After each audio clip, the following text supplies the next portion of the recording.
अस्सलाम वालेकुम वरहमतुल्लाह।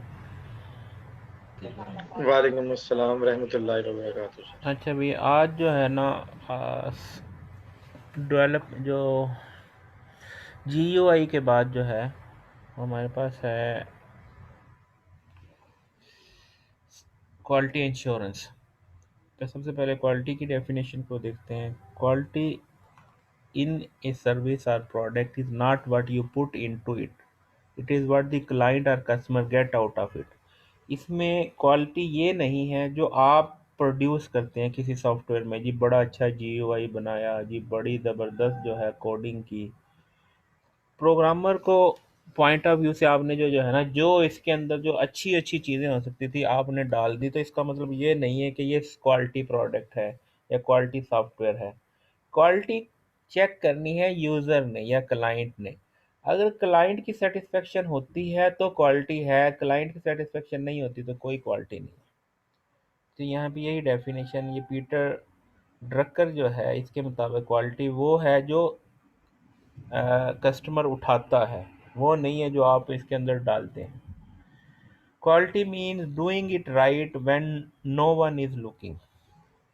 एक और डेफिनेशन है कि क्वालिटी वो है कि जो आप इसके अंदर सही करते हैं, वो नहीं है जो लोग देखते हैं। इसका क्या मतलब है? मतलब ये है कि आप सिर्फ इसी चीज़ को क्वालिटी नहीं कहते कि आपने यूज़र को सेटिस्फाई कर लिया, क्लाइंट को सब सेटिस्फाई कर लिया। क्या आपने सारी चीज़ें एज पर क्वालिटी की हैं तो क्वालिटी है, अदरवाइज क्वालिटी नहीं। ये एक और परसेप्शन है हेनरी फोर्ड की डेफिनेशन। आगे है फिटनेस ऑफ पर्पस। ये क्या है? Satisfactory definition of quality for many products. अब ये जो फिटनेस ऑफ पर्पस है, ये जो क्वालिटी के पैरामीटर आप टेबल को चेक करने के लिए, फूड मिक्सर को चेक करने के लिए, माइक्रोवेव को चेक करने के लिए यूज़ करते हैं, क्या वही पैरामीटर आप सॉफ्टवेयर के प्रोडक्ट को भी चेक करने के लिए नहीं, बल्कि वो जो चीज़ें वहाँ पे चेक करने के लिए आप पैरामीटर यूज़ करते हैं वो यहाँ उससे डिफरेंट होते हैं, वही फिट नहीं होते। अब सॉफ्टवेयर प्रोजेक्ट फंक्शनैलिटी करेक्ट हो, perform all function as specified in SRS document, but has an almost unusable user interface. यानी इसका फंक्शनैलिटी सारी डाल दी लेकिन यूज़र इंटरफेस यूज़र फ्रेंडली नहीं है, तो वो क्वालिटी नहीं, can not be considered as quality product. फिर एक और एग्जांपल के, a product which does everything that user want but has an almost incomprehensive unmaintainable code. यानी यूजर की तो सारी रिक्वायरमेंट पूरी कर रहा है, यूजर को तो सेटिस्फाई कर रहा है, लेकिन कल को उसमें कोई चेंज करनी पड़ती है तो उसको समझना ही मुश्किल है, उसको मेंटेन करना, उसमें कोई चीज़ ऐड करना या चेंज करना ही मुश्किल है। तो इसका मतलब ये क्वालिटी नहीं है। तो क्वालिटी एश्योरेंस क्या है? Use to monitor and improve software development process.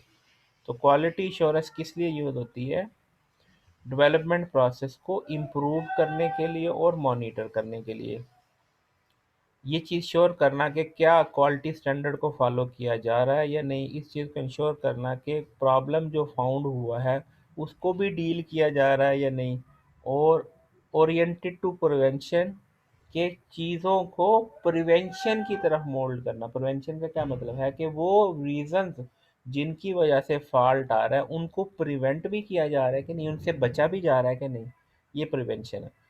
Modern view of quality क्या है कि अगर हम कहते हैं जी करेक्टनेस हो, रिलायबिलिटी हो, एफिशिएंसी हो, पोर्टेबिलिटी हो, यूज़ेबिलिटी हो, रीयूजेबिलिटी है, ये चीज़ें चेक कर लेंगे, ये मौजूद है, तो इसका मतलब क्वालिटी प्रोडक्ट है। तो करेक्टनेस क्या है कि product is correct if different requirement specified in SRS document have been correctly implemented और रिजल्ट भी एक्यूरेट है, तो इसका मतलब ये करेक्टनेस है। और पोर्टेबिलिटी क्या है कि आपका एक प्रोडक्ट जो है वो अच्छी तरह काम करता है एक ऑपरेटिंग सिस्टम पे भी, दूसरे पे भी, एक मशीन पे भी, दूसरी मशीन पे भी, और दूसरे प्रोडक्ट के साथ भी सही तरह कम्युनिकेट करता है, तो इसका मतलब पोर्टेबल है। रीयूजेबल का क्या मतलब है कि आपने एक मॉड्यूल बनाया, उस मॉड्यूल को किसी और प्रोडक्ट के अंदर भी यूज़ किया जा सकता है, इसका मतलब रीयूजेबल है। यूजेबिलिटी क्या मतलब है कि अगर इसको लेमैन को दिया जाए या इसको प्रोफेशनल को दिया जाए, दोनों उसको अच्छे से यूज़ कर लें, तो इसका मतलब यूजेबिलिटी है। मेंटेनेबिलिटी क्या है कि कल कला को उसके अंदर कोई नई चीज़ ऐड करनी पड़े या चेंज करनी पड़े, या उसके अंदर कोई मॉडिफिकेशन करनी पड़े, वो आसानी से हो जाए, तो इसका मतलब मेंटेनेबल है। तो think of some quality attribute that web application should have. तो वेब एप्लीकेशन की अच्छी क्वालिटी क्या है कि वो 24 आवर और 7 days a week working process में हो, उसमें सिक्योरिटी इम्प्लीमेंट हो, स्केलेबिलिटी हो, 50 यूज़र हो या 50,000 यूज़र हो, सबको अकोमोडेट करे, और उसके अंदर सोशल इंटरेक्शन हो क्लाइंट्स के दरमियान, और जो इंटरैक्टिव हो, तो तब इसका मतलब ये है कि वो क्वालिटी सॉफ्टवेयर है। इसी तरीके से ये चेक करना हो कि डाटा मैनेजमेंट सिस्टम का सॉफ्टवेयर अच्छा है कि नहीं, तो उसका क्या इंटेग्रिटी हो, डाटा की जो है डाटा इंटेग्रिटी हो कि डाटा लॉस ना होता हो, डाटा रिकवरेबल हो, और सेफ्टी हो, कंसिस्टेंसी हो कि हर दफ़ा रिजल्ट एक जैसा है, तो इसका मतलब ये है कि वो एक अच्छा डीबीएमएस टाइप का प्रोडक्ट होगा। तो ये क्या क्वालिटीज़ आ गई आपकी सॉफ्टवेयर क्वालिटी की। अगली चीज़ जो है हमारे पास क्वालिटी मैनेजमेंट। अगली चीज़ है हमारे पास क्वालिटी मैनेजमेंट। क्वालिटी मैनेजमेंट क्या चीज़ है जी? पहली चीज़ है क्वालिटी इश्योरेंस। क्वालिटी इश्योरेंस किन चीज़ों से अचीव होगी कि आप अच्छी सर्विस देते हैं, आप चीज़ों को इम्प्रूव करते हैं, सेटिस्फेक्शन दी बेस्ट है, बिजनेस बेहतरीन हो रहा है, कस्टमर सेटिस्फाई है, स्टैंडर्ड्स को अचीव किया जा रहा है, और गारंटी है चीज़ों की, तो देन इसका मतलब क्वालिटी को आप अश्योर कर रहे हैं। ठीक है। सॉफ्टवेयर क्वालिटी मैनेजमेंट क्या चीज़ है? क्वालिटी मैनेजमेंट सिस्टम या क्वालिटी सिस्टम कैसे किसको कहते हैं? Principle methodology use by organisation. उन प्रिंसिपल को आप software management system, quality management system कहते हैं, जो इंश्योर करे प्रोडक्ट डिजायर्ड क्वालिटी का बनने में, जो इस चीज़ को इंश्योर करे कि प्रोडक्ट जो है वो क्वालिटी वाला बन रहा है, उसको क्वालिटी वाले बनाने में जिन मेथडोलॉजीज को आप यूज़ कर रहे हैं, that is quality management system. और क्वालिटी क्वालिटी सिस्टम क्या चीज़ है? जिसके अंदर मैनेजेरियल स्ट्रक्चर हो, इंडिविजुअल्स की रिस्पॉन्सिबिलिटीज डिफाइन हो, और responsibility of an organisation as a whole defined हो, तो वो क्या होगा? क्वालिटी सिस्टम होगा। क्वालिटी को मैयर करने के लिए जो क्वालिटी पैरामीटर्स हैं, इंस्पेक्शन है, क्वालिटी कंट्रोल है, क्वालिटी एश्योरेंस है, और टोटल क्वालिटी मैनेजमेंट TQM। और इनके लिए आपको प्रोडक्ट एश्योरेंस भी हो और प्रोसेस एश्योरेंस भी हो। अब इसका क्या मतलब है? इन सारी चीज़ों का, इंस्पेक्शन का, क्वालिटी कंट्रोल का, क्वालिटी इंश्योरेंस का, टोटल क्वालिटी मैनेजमेंट का मेन पर्पज़ ये है कि प्रोडक्ट भी एज पर क्वालिटी हो, और प्रोसेस उस प्रोडक्ट को बनाने के लिए जो अडॉप्ट किया जाए है वो भी एज पर क्वालिटी हो, एज पर स्टैंडर्ड हो। अब एवेल्यूएशन ऑफ क्वालिटी सिस्टम कैसे करेंगे? सबसे पहले आप इनिशियल इंस्पेक्शन मेथड यूज़ करेंगे कि आप देखेंगे कि भाई प्रोडक्ट सही बन रहा है कि नहीं, प्रोसेस सही फॉलो हो रहा है कि नहीं, इंस्पेक्शन के लिए। तो give way to quality control. Quality control क्या चीज़ है? Not only detect the defective product and eliminate them, कि जो डिफेक्टिव प्रोडक्ट बन गया है उसको डिटेक्ट भी करना है कि ये गलत बने हैं, और उनको एलिमिनेट भी करना, और दूसरा इस चीज़ को डिटरमिन भी करना कि ये किस वजह से डिफेक्ट आया, उसको भी रिमूव करना, उसको भी डिटरमिन करना, ये भी किसका काम है? क्वालिटी कंट्रोल का। Quality control aim to correcting the cause of error. इसका एक मकसद ये भी है कि एरर की वजह को ख़त्म करना या सही करना, और रिजेक्टिव डिफेक्ट्स प्रोडक्ट को रिजेक्ट करना, जो डिफेक्ट वाले प्रोजेक्ट हैं उनको रिजेक्ट करना। और फिर स्टैटिस्टिकल क्वालिटी कंट्रोल क्या चीज़ है? Quality of the output of the process is inferred using statistical method, कि वो जो क्वालिटी प्रोडक्ट बन रहे हैं उनकी क्वांटिटी, जो क्वांटिटी है, उसको भी स्टैटिस्टिकल पॉइंट ऑफ व्यू से देखना कि वो एज पर क्वांटिटी वाइज भी सही बन रहे हैं, क्वालिटी वाइज भी सही बन रहे हैं, और 50 प्रोडक्ट पे सही है तो क्या 50,000 प्रोडक्ट पे भी सही है? तो ये सारी चीज़ स्टैटिस्टिकल जो है क्वालिटी कंट्रोल करना, इंस्टेड ऑफ इंस्पेक्शन और टेस्टिंग ऑफ ऑल प्रोडक्ट। सारे प्रोडक्ट को चेक करने की बजाय अब आप क्या करेंगे? सिर्फ सैंपल टेस्टिंग होगी, और फिर जो है वो रैंडम चेकिंग होगी, और फिर स्टैटिस्टिकल मेथड लगा के उससे ये चीज़ कंसीडर की जाएगी कि बाकी चीज़ें भी ठीक ही होंगी। Next breakthrough development of quality assurance principle. Quality assurance principle, quality assurance principles क्या है? डेवलपमेंट ऑफ के इस चीज़ को कैसे क्वालिटी कंट्रोल को आप मेंटेन कर सकते हैं थ्रू क्वालिटी एश्योरेंस प्रिंसिपल। अगर प्रिंसिपल अच्छे होंगे तो प्रोडक्ट भी अच्छे बनेंगे। और basic premise of modern quality assurance की क्या है उसमें कि if organisation process is good and followed rigorously the product bound to be the good quality. यानी अगर किसी ऑर्गेनाइजेशन में क्वालिटी प्रोसेस जो है वो क्वालिटी का हो रहा है, क्वालिटी का प्रोसेस है, और उसको इम्प्लीमेंट भी किया जा रहा है सही, तो उसका नतीजे में प्रोडक्ट भी सही बनेगा क्वालिटी वाला। Our quality modern paradigm include guidance for recognizing, जिसके अंदर ये चीज़ डिफाइन हो। पैराडाइम, क्वालिटी का पैराडाइम क्या है? जिसके अंदर गाइडेंस फॉर रिकग्नाइजिंग हो, कि क्या मतलब कि डिफेक्ट्स वाली चीज़ों को रिकग्नाइज करे और उनको गाइड भी करे, उनको डिफाइन करे, एनालाइज करे और इम्प्रूव करे प्रोडक्शन प्रोसेस को।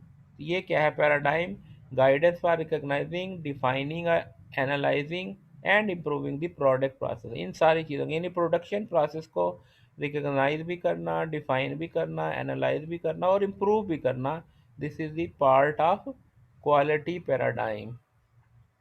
जो quality management, total quality management, TQM किस चीज़ के ऊपर फोकस करता है, किस चीज़ को एडवोकेट करता है?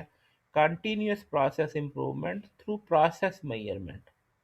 प्रोडक्ट प्रोसेस की इंप्रूवमेंट थ्रू प्रोसेस मेजरमेंट, कि आप प्रोसेस को मैयर करके ये चीज़ के प्रोसेस को इम्प्रूव करें। TQM goes beyond documenting process. सिर्फ डॉक्यूमेंटेशन तक महदूद नहीं होता, बल्कि ऑप्टिमाइजेशन थ्रू रीडिज़ाइन, कि आपके जो स्टैंडर्ड्स हैं जिनको आप फॉलो कर रहे हैं उनकी रीडिज़ाइनिंग और उनका जो ऑप्टिमाइजेशन है, ये भी टोटल क्वालिटी मैनेजमेंट के अंदर आता है। Over the year quality paradigm has shifted from product assurance to, अब लोग जो है वो प्रोडक्ट एश्योरेंस की तरफ ज़्यादा फोकस करने की बजाय प्रोसेस एश्योरेंस करते हैं, कि अगर प्रोसेस सही होगा तो प्रोडक्ट भी सही होगा। तो इसीलिए आप लोगों ने देखा होगा कि कंपनीज जो है क्या लिखते हैं, जी हम आईएसओ स्टैंडर्ड फॉलो करते हैं। अब आईएसओ स्टैंडर्ड फॉलो करने का क्या मतलब है? कि हमारी ऑर्गेनाइजेशन में चाइल्ड लेबर नहीं होगी, हमारे एम्प्लॉयज़ को जो है वो मेडिकल की फैसिलिटी है, हम जो है क्वालिटी के ये स्टैंडर्ड मेंटेन करते हैं। अब ये जो एम्प्लॉयज़ के ऊपर जो है, एम्प्लॉयज़ के ऊपर प्रोसेस को इम्प्लीमेंट करने से, तो ये जो कंपनीज हैं वो कहते हैं जिसका प्रोसेस सही होगा उसके प्रोडक्ट भी सही होंगे। तो ये चीज़ जो है, जो ज़्यादा फोकस किस पे शिफ्ट हो गया, प्रोसेस एंड एश्योरेंस पे as compare to product assurance.